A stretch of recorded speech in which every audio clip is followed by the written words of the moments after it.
Bapak Ibu Saudara kekasih dalam Kristus Yesus Tuhan kita, selamat bertemu kembali dengan kami HKBP Kernolong, HKBP tertua di luar Pulau Sumatera yang selalu setia bersama saudara dalam renungan malam Shalom.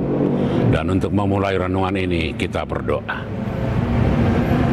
Tuhan Bapa di sorga, di dalam Kristus Yesus Tuhan kami puji, kami sembah Engkau atas segala pemberian-Mu yang tidak berhenti. Kami terima baik melalui sukacita, persekutuan yang indah, dan secara khusus firman-Mu yang malam ini akan kami dengar. Biarlah Roh-Mu yang menguatkan kami. Terima kasih, di dalam Yesus kami berdoa. Amin. Saudara-saudara, firman Tuhan untuk kita pada hari ini, Jumat 7 November 2025, sebagaimana ditetapkan HKBP, kita ambil dari Wahyu pasal keempat, ayat yang pertama hingga ayat ke-11, dan yang menjadi pembimbing adalah ayat yang ke-11. Demikian firman Tuhan. Ya Tuhan dan Allah kami, Engkau layak menerima puji-pujian dan hormat dan kuasa, sebab Engkau telah menciptakan segala sesuatu, dan oleh karena kehendak-Mu semuanya itu ada dan diciptakan. Demikian firman Tuhan. Saudara-saudara, inilah penglihatan dari Rasul Yohanes, bagaimana tahta kerajaan sorga, bagaimana nanti orang-orang percaya bersama-sama dengan Tuhan, di mana Rasul Yohanes mempunyai penglihatan ada 24 tua-tua dan 4 binatang, menjadi simbol-simbol yang sangat menarik, yang sering membingungkan kita. Apakah yang dimaksud dengan tanda-tanda itu, dengan simbol-simbol itu? Tetapi yang paling utama yang mau kita katakan adalah bahwa semua, apakah binatang, apakah tua-tua, apakah simbol-simbol itu ingin memperlihatkan kebesaran tempat Tuhan, kekudusan tempat bersemayamnya Tuhan, dan bagaimana semua makhluk yang ada menyembah dan memuji Tuhan. Karena itu Rasul Yohanes mengingatkan semua orang pada jemaat mula-mula, baik di 7 jemaat, baik di jemaat di Asia Kecil dan jemaat pada saat ini, sebagaimana kan disuarakan dalam renungan kita hari ini, Tuhan dan Allah kami layak menerima sembah dan pujian. Kenapa harus layak menerima sembah dan pujian? Yang pertama, Dia layak disembah dan dipuji karena Ia pencipta. Pencipta dalam arti segala sesuatu adalah ciptaannya, miliknya, dan kepunyaannya. Yang kedua, penyembahan itu harus bersifat sejati, bukan asal-asalan, bukan sembarangan, karena memahami bahwa segala sesuatu adalah berkatnya dan pemberian Allah semata. Yang ketiga, penyembahan itu bukan hanya di bumi. Dalam renungan kita ini, bahkan di sorga ada 24 tua-tua dan 4 binatang, semuanya menyembah dan memuji Tuhan. Kemudian bagaimana Allah itu berdaulat dan berkuasa atas segala sesuatu.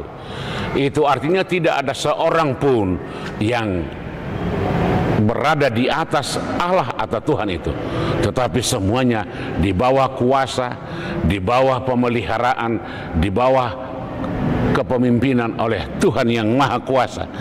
Karena itu, kalau Allah berdaulat atas segala sesuatu, apapun yang dimiliki oleh ciptaan, apapun yang dimiliki oleh manusia, apapun yang dikuasai oleh orang-orang percaya.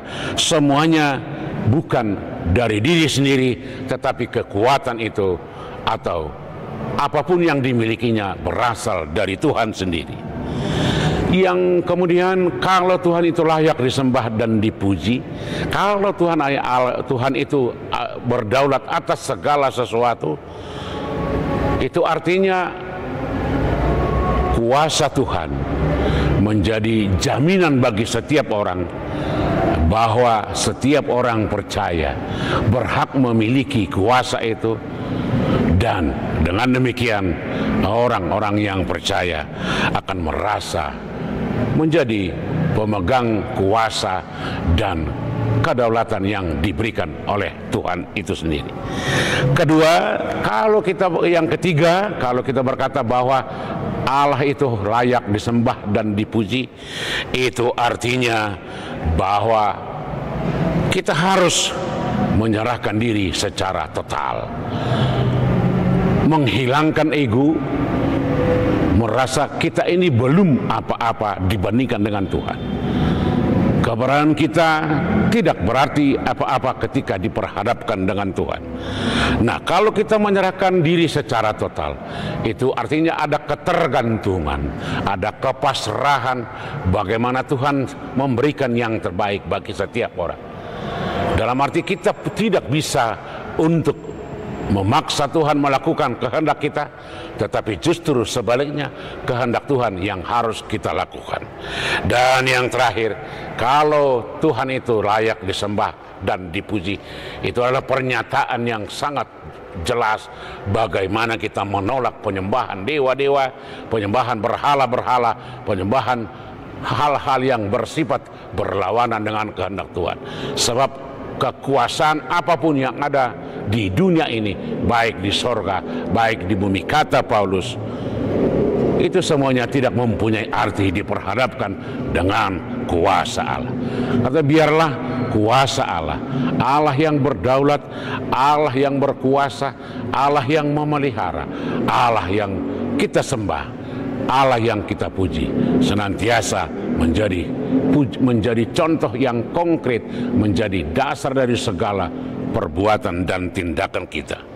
Dengan demikian Allah menjadi pusat segala kehidupan dan perbuatan. Amin, kita berdoa.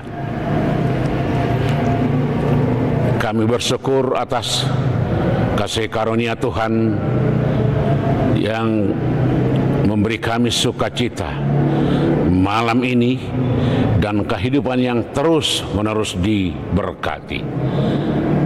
Biarlah Roh-Mu mengajar kami untuk melihat segala pemberian-Mu yang tidak pernah berhenti, dan itu akan menguatkan kami untuk selalu setia bersama Engkau.